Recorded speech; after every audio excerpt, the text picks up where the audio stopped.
So I just came home, go to open my garage door, flip up the garage door keypad here cover, punch in my code, nothing's working.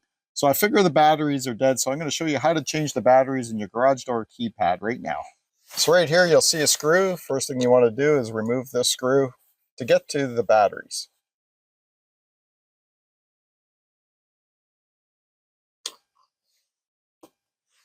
Then you can remove this door. And we have a 9-volt battery in this one, so we'll just remove it and replace it.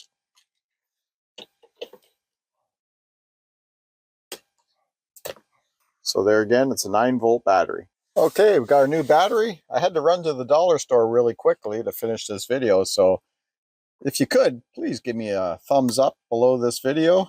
Like the video, helps me spread my content around and do better on YouTube. So we installed our battery back in place. And all we have to do is put our cover on, and we're confident that it's going to work. You notice I'm not testing it yet. So I'm confident this is all that's wrong. You know, a lot of people wouldn't know that all you have to do is change the battery and get this garage door keypad back working. So we're going to test it out and see if the garage door opens, make sure that it was just our battery that was the issue. I'm going to cover it up so you don't sneak by my place and steal my cookies. There we go. It opened up.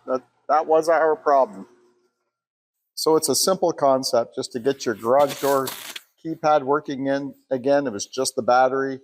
And if you ever want to change the keypad code on your keypad, I'm going to leave a video right here for you to watch next. Thank you for watching, and we'll see you on the next one.